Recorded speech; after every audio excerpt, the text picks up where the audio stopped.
pour améliorer quelque chose, il faut commencer par l'aimer. Alors ceux qui aiment le Maroc sont capables ou seront capables de l'améliorer.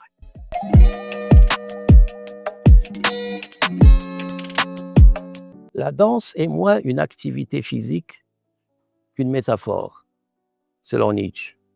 Tout mouvement, toute action ou toute pensée qui affirme la vie est une danse, à condition qu'elle surgisse de l'intérieur, qu'elle soit la source de sa propre mobilité. La danse est une roue qui se meut d'elle-même, qui suit son propre rythme et obéit à ses propres principes. La danse est une expression immanente, une sorte de fontaine dont on peut admirer le jaillissement et le glougloutement sans pouvoir les contrôler. Le contraire de la danse n'est pas l'immobilité, mais la marche militaire. Si la danse symbolise la liberté, la spontanéité, l'oubli et la capacité d'être dans le moment présent, la marche militaire incarne la mémoire et l'obéissance stricte et monotone à une volonté extérieure. Aujourd'hui, nous recevons Mustapha Fahmi, écrivain maroco-canadien né à Casablanca, professeur de littérature anglaise à l'Université du Québec et spécialiste de Shakespeare. Après la leçon de Rosalinde et la promesse de Juliette, il publie La beauté de Cléopâtre aux éditions La Peuplade, un essai littéraire et philosophique inspiré d'Antoine et Cléopâtre de Shakespeare. À travers Cléopâtre, Marc-Antoine, Nietzsche, Kant, Vico, Botticelli ou encore Louis Armstrong, il interroge une question très simple et immense: comment faire de sa vie une œuvre d'art tout en gardant une place juste parmi les autres? Monsieur Mustapha, bonjour. Bonjour Sylvie. Alors, votre livre s'intitule La beauté de Cléopâtre. On pourrait croire que la beauté est un sujet esthétique, presque décoratif. Mais chez vous, elle devient une question éthique, politique, existentielle. Pourquoi la beauté est-elle un sujet aussi sérieux? C'est une très très bonne question. Pourquoi? Parce que je pars, je le dis souvent, je pars d'un constat qui est tout à fait normal, simple et même banal, c'est que nous sommes nés sans avoir un mot à dire. Et un jour, on va mourir sans avoir un mot à dire. Personne ne va nous consulter. Personne ne nous a consultés avant et personne ne va nous consulter après. Alors, si je ne peux avoir aucun contrôle sur ma naissance ou sur ma mort, qu'est-ce qui me reste dans cette vie? Il me reste de faire en sorte que ce voyage entre la naissance et la mort ne soit pas fait en vain. C'est-à-dire que je dois faire quelque chose de cette vie. Et pour cela, il faut comprendre un principe, c'est que le but de la vie, ce n'est pas de vivre confortablement, entouré de ressources, d'outils, de moyens. Ce n'est pas ça le but de la vie. Le but de la vie, c'est de s'affirmer, de s'exprimer et de réveiller ce talent qui dort en nous. C'est notre seule façon de donner un sens à notre vie. Donc, du coup, pour vous, est-ce que la beauté peut être une forme de responsabilité? Absolument, c'est d'ailleurs, je le dis dans le livre, on ne naît pas beau, on le devient. Euh, Pourquoi? Parce que euh, quand je parle de faire de sa vie une œuvre d'art, et Cléopâtre, à mon avis, est la première personne de l'histoire qui a réussi à faire de sa vie une œuvre d'art. Et si les gens s'intéressent à elle encore, ce n'est pas parce qu'elle était physiquement belle, mais parce qu'elle a fait de sa vie une œuvre d'art éternelle. Et les gens me disent, oui, mais comment faire de sa vie une œuvre d'art? Parce que la question semble intimidante. Et souvent, on pense à ces dandys du 19e siècle, comme Oscar Wilde, mais ce n'est pas ça du tout, faire de sa vie une œuvre d'art. Faire de sa vie une œuvre d'art, c'est développer un style. Et c'est comment on développe un style? On développe un style en rassemblant nos forces et nos faiblesses. Il ne faut pas sacrifier nos faiblesses du tout. Rassembler nos forces et nos faiblesses autour d'une forme ou à l'intérieur d'une forme. Et j'aime beaucoup cette phrase du poète allemand Hölderlin qui dit « Vivre, c'est défendre une forme ». Il ne dit pas une forme de quoi, mais on sait. Une forme de vie. C'est-à-dire que d'abord, l'essentiel, c'est de donner à sa vie une forme. il ne dit pas défendre une cause ou une idée. Non, d'abord une forme. Et le moment où je donne à ma vie une forme, c'est-à-dire une couleur, une direction et un sens, alors là, je peux défendre la cause que je veux, l'idée que je veux, mais à l'intérieur de cette forme. Cléopâtre apparaît chez Shakespeare comme une figure de présence absolue. Elle entre dans le monde comme sur une scène. Qu'est-ce qu'il nous apprend sur l'art d'apparaître? Alors, d'abord, selon Shakespeare, et c'est une idée que je partage, j'ai même construit mon idée de l'identité dans mes travaux de recherche à partir de cette idée, c'est que nous sommes tous des acteurs. Nous jouons chaque jour. La seule différence qu'il y a entre nous, c'est qu'il y a ceux et celles qui jouent un rôle et ils savent qu'ils jouent un rôle, comme les professeurs, comme les politiciens, les avocats. Et il y a les autres qui jouent un rôle, mais ils ne savent pas qu'ils jouent un rôle. Et le rôle qu'on joue, bon, cette idée vient de Shakespeare, elle existait même avant. Et Sartre, au XXe siècle, a essayé de lui donner une dimension philosophique à travers le célèbre exemple du garçon de café qui joue le rôle d'un garçon de café. Irving Goffman, plus tard, a essayé de construire toute une sociologie basée sur le jeu jouer un rôle. Et ce qui est remarquable avec Shakespeare, c'est qu'il répond à une question que ni Sartre ni Goffman abordent. Et la question, c'est que ce n'est pas le fait de jouer un rôle ou de ne pas jouer un rôle qui est important. Ce n'est pas ça du tout. Ça, ce n'est même pas une question dans le vrai sens du terme. Ça, c'est une interrogation. Est-ce qu'on joue un rôle ou pas? C'est une interrogation. Une vraie question établit un rapport problématique avec le sujet. Et la question, à mon avis, la plus importante, c'est qu'est-ce qui détermine le choix du rôle qu'on joue? Pourquoi j'ai choisi de jouer le rôle de penseur plutôt que le rôle de politicien? Qu'est-ce qui détermine ce choix?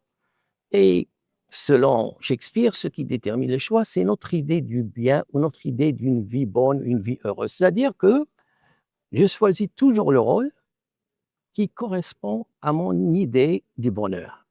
Il n'y a personne qui choisit un rôle qu'il méprise. Non, c'est-à-dire si je veux jouer le rôle de musicien, parce que je crois que la vie de musicien est la vie la plus intéressante, qui va me rendre heureux. Alors, dans ma poursuite de ce bien, je vais commencer à jouer le rôle de musicien, je vais commencer à m'habiller comme un musicien, parler comme un musicien, défendre des causes que les musiciens défendent, et ainsi de suite. Alors, c'est dans ce sens-là que Cléopâtre joue un rôle, Marc-Antoine aussi, et on le voit dans la pièce du début à la fin, elle sait qu'elle est Cléopâtre. Contrairement au livre d'histoire où on voit le développement d'une personne qui devient Cléopâtre. Dans la pièce de Shakespeare, dès le début, elle sait qu'elle est Cléopâtre, et lui, il sait qu'elle est Marc-Antoine. Et ils jouent leur propre rôle pendant toute la pièce, et ça, c'est absolument magnifique. On part sur Shakespeare, vous êtes spécialiste de Shakespeare, mais vous ne l'abordez pas seulement comme un monument littéraire. Vous le lisez presque comme un penseur de la vie. Qu'est-ce que Shakespeare comprend de l'humain que la philosophie abstraite comprend parfois moins bien? C'est une excellente question encore. Je considère Shakespeare non seulement comme le plus grand dramaturge et poète de l'histoire, mais aussi un des grands penseurs de l'histoire. Et l'avantage qu'il a sur les autres penseurs euh, et philosophes, c'est qu'il avait un médium qui lui permettait d'incarner ses idées par des personnages et des images, quelque chose que le philosophe n'a pas. Parce qu'il y a des idées ou des vérités qu'on ne peut pas expliquer. On ne peut que incarner par une image ou une histoire. Alors, quand on lit Kant, on le trouve très abstrait parce il écrit dans un langage abstrait, philosophique. Shakespeare avait le moyen d'utiliser la poésie, et c'est le plus grand poète de la langue anglaise, mais aussi d'utiliser des personnages et des situations. Et chez Shakespeare, euh, non seulement on voit des idées philosophiques dans les pièces, des idées abordées, mais mieux encore pour le lecteur, c'est que dans les pièces de Shakespeare, on rencontre la philosophie. Et la philosophie, comme dit Alain Badiou, c'est pas, on ne peut pas l'apprendre comme on apprend la géographie ou l'informatique. La philosophie, il faut la rencontrer. Et où est-ce qu'on rencontre la philosophie? Dans des situations humaines. Alors, Kant n'a pas cet avantage. Aristote non plus, ou Hegel. Shakespeare, il a ça. Du coup, est-ce que Shakespeare est un meilleur professeur de morale parce qu'il ne donne jamais de leçons directes? Ah, bah, c'est le meilleur. Et s'il y a quelque chose que j'ai vraiment, vraiment, que je dois à Shakespeare, que j'ai découvert au début, dans ma jeunesse, qui m'a beaucoup, beaucoup servi, c'est que, euh, euh, c'est que, et il le dit, je vais citer Hamlet. Hamlet, il dit, il compare le monde à une prison parce qu'il est triste, il vient de perdre son père, sa mère vient de se marier, alors il ne se sent pas bien, il est triste. Et il compare le monde à une prison. Et ses deux camarades, Rosencrantz et Guildenstern, ils disent, mais on ne peut pas être d'accord avec vous. Nous, on ne croit pas que le monde est une prison. Et au lieu d'essayer de les convaincre, parce qu'il est extrêmement brillant, il est capable non seulement de convaincre les autres, mais de les ridiculiser. Alors qu'est-ce qu'il dit? Il dit, then tis none to you. Alors il ne l'est pas pour vous. For there is nothing either good or bad, but thinking makes it so. To me, it is a prison. Alors il ne l'est pas pour vous parce qu'il n'y a rien de bon ou de mauvais qui ne soit pas le fruit de la pensée. Mais pour moi, c'est une prison. Et alors là, Shakespeare, il nous donne ce principe qui s'appelle le perspectivisme. C'est qu'il n'y a pas de vérité claire, absolue. Il y a quelques vérités, c'est sûr, mais pas tout le temps. Et hier seulement, on m'a posé une question, une jeune femme m'a posé une question ici à propos de la question du bien et du mal. Et chez Shakespeare, ceux qui pensent, bon, selon Shakespeare, ceux qui pensent, il ne le dit pas bien sûr directement, ceux qui pensent que la vie c'est tout noir ou la vie c'est tout blanc ont tort, bien sûr. Et même ceux qui parlent d'une zone grise, ils ont tort, parce que maintenant c'est à la mode là, de parler de cette zone grise. Non, cette zone grise n'existe pas, c'est une invention créée par ceux qui n'arrivent pas à articuler la complexité de la vie. Pour Shakespeare, le monde est un dessin à carreaux, où le blanc et le noir font partie de la même intention et du même dessin. Alors celui qui voit tout noir, comme celui qui voit tout blanc, il se concentre sur un seul carreau. Les deux ont un problème. C'est quoi le problème? Ils sont incapables de prendre le recul nécessaire pour admirer le dessin dans sa complétude, dans sa beauté et dans sa complexité. Vous posez aussi la question du charisme. Le charisme est-il compatible avec la démocratie? Pourquoi cette question est-il si actuelle? Oui, là aussi est une très, très bonne question. Oui, le charisme est incompatible, le charisme pur, parce qu'il y a deux sortes de charisme. Il y a le charisme institutionnel qui vient avec la position. Alors, un juge a un certain charisme parce qu'il occupe une position qui lui donne ce charisme. Mais quand on le voit à l'extérieur, ce n'est pas la même chose. Mais il y a le charisme pur qu'on trouve chez des personnes qui ont cette capacité d'attirer les gens vers eux. Ils ont ce magnétisme. euh, et les gens charismatiques sont incapables de vivre à l'intérieur de limites institutionnelles. Impossible. Et les leaders charismatiques, ils se distinguent souvent pendant les périodes de crise, pendant la période de guerre, pendant des crises majeures ou pendant les élections, la période d'élection. Pourquoi? Parce que là, ils ne sont pas liés par des lois et des règles bureaucratiques. Et aussi parce que pendant ces périodes, ils ont accès aux foules quotidiennement. Ce qui n'est pas le cas lorsqu'on devient président, premier ministre. On ne peut pas parler aux foules. Euh, et le charismatique, ce n'est pas quelqu'un qui dit, écoutez, moi, je vais faire le travail comme il faut, selon ce que vous me demandez. Ce n'est pas ça du tout. Le charismatique, il dit, est-ce que c'est ça que vous voulez? Je vais vous le donner, mais ce que je demande, c'est une obéissance totale. Vous allez me suivre. Euh, alors, généralement, les personnes, les leaders charismatiques, ils ne veulent pas attendre que leurs décisions soient approuvées par un parlement, par des institutions, des élus. Non, ils veulent rapidement faire les choses. Et pour eux, Le leader charismatique, s'il a fait ses preuves, s'il a le la le trust, si le peuple lui fait confiance, alors il n'a aucun compte à rendre. Alors le leader charismatique, il peut être un génie, mais sa présence est toujours dangereuse pour la démocratie. Nous vivons dans une époque qui valorise beaucoup l'expression de soi, la singularité, l'image, le personal branding. Comment préserver une éthique dans un monde qui nous pousse sans cesse à nous styliser? Ah oui, alors là, c'est vrai, j'aime beaucoup vos questions, vraiment, parce qu'ils touchent vraiment. Euh, on essaie de comprendre notre époque et chacun lui donne un sens. Alors, il y a des gens, des philosophes, qui l'appellent la société de la fatigue. D'autres l'appellent la société du narcissisme. Euh, Moi, je crois que les deux sont liés.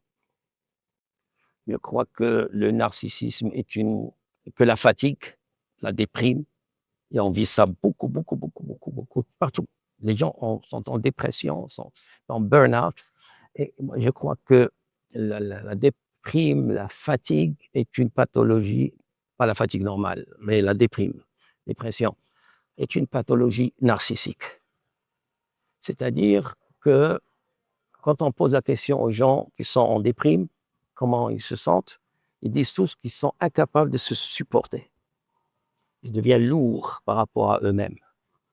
Et d'où vient ça? Il vient de justement ce narcissisme. Et le narcissisme vient de cette compétition que le système a réussi à inculquer aux gens, c'est-à-dire avant, on travaillait pour un patron ou pour quelque chose, alors on était en conflit avec le patron et on se sentait aliéné par rapport au patron parce qu'on faisait un travail qui n'est pas reconnu. Alors l'aliénation, c'était ça, faire un travail pour une tiers personne, le patron ou le propriétaire. L'aliénation moderne est complètement différente. Maintenant, on fait beaucoup d'efforts, pas parce que le patron le demande, on le fait parce que l'autre le fait. Si l'autre est capable de le faire, pourquoi pas moi? Si l'autre est capable de travailler pour acheter une maison ou un chalet ou une voiture de luxe, ben pourquoi pas moi? Si l'autre vole pour le faire, ben pourquoi pas moi? Et alors la compétition maintenant n'est plus avec le patron, elle est avec soi-même. On est en train vraiment de, de, de, de nous battre contre nous-mêmes. Pourquoi? Parce que l'autre le fait. Alors si l'autre le fait, pourquoi pas moi? Et ironiquement, le seul remède au narcissisme, c'est l'amour.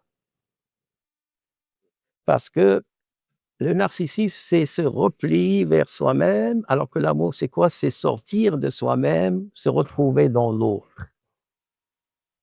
Ben, en parlant d'amour, justement, dans Antoine et Cléopâtre, l'amour et le pouvoir sont inséparables.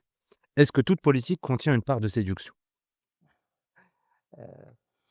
En fait, je ne dirais pas que toute politique, je crois que toute relation humaine comprend une part de séduction parce qu'avant de vendre une idée, souvent on commence par se vendre soi-même.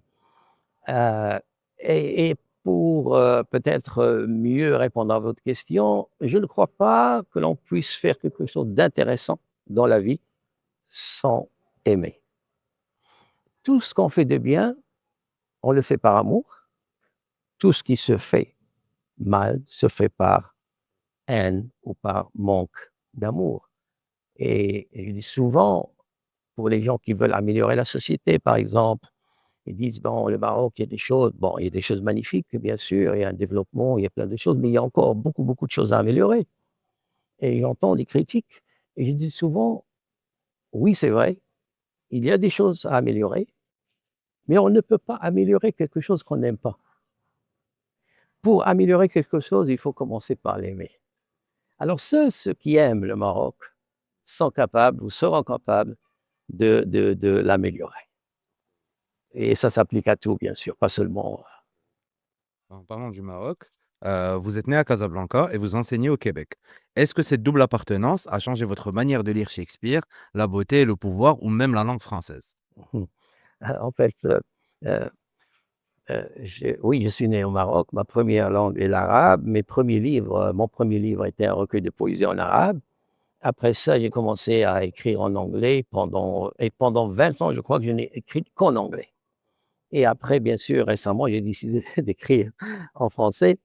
Et ce qui est intéressant, c'est que lorsque mon premier recueil de poésie a été publié, je me souviens très bien d'un jeune journaliste, du Matin d'ailleurs, j'ai oublié son nom, il a écrit un texte en français sur mon livre qui était en arabe. Malheureusement, je suis désolé, j'ai oublié son nom. Et il m'a posé la question, pourquoi vous écrivez? Et je crois que j'ai sorti une théorie compliquée que j'ai ramassée quelque part.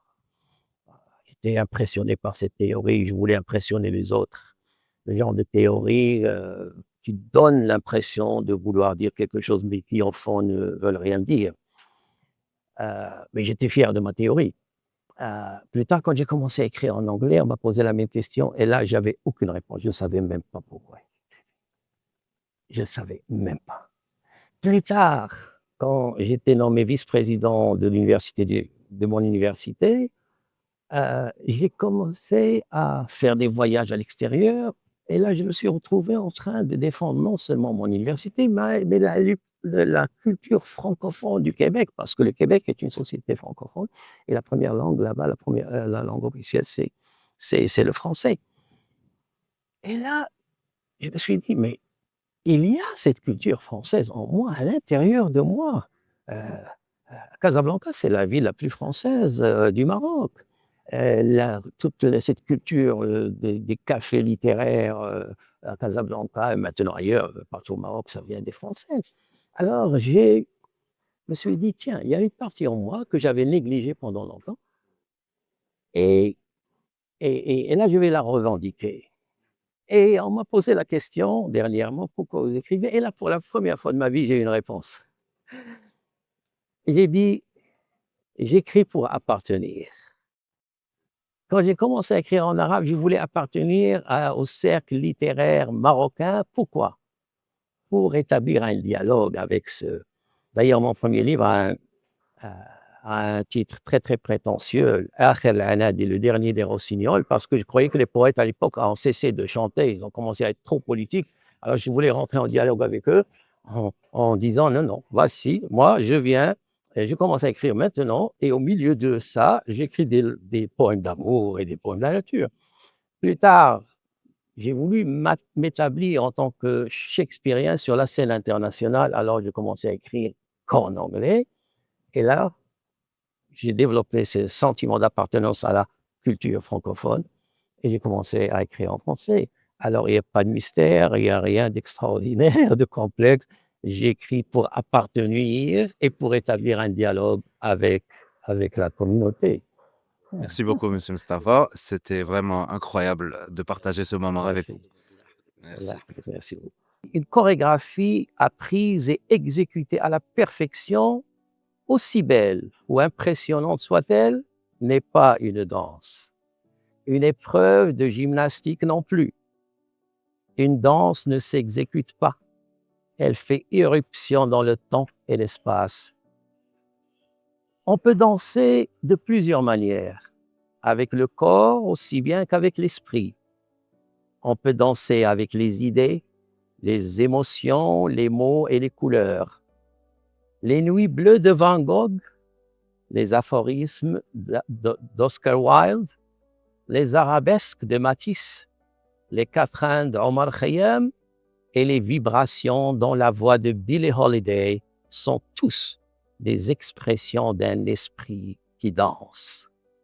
L'idéal, cependant, selon Nietzsche, est de faire de sa vie tout entière une danse. Pour y parvenir, il faut commencer par se soustraire à tout défilé d'idées, d'actions ou de valeurs dont le tracé et l'allure sont dictés par des forces externes. Faire de sa vie une danse, c'est se mouvoir physiquement ou intellectuellement au son de ses propres tambours.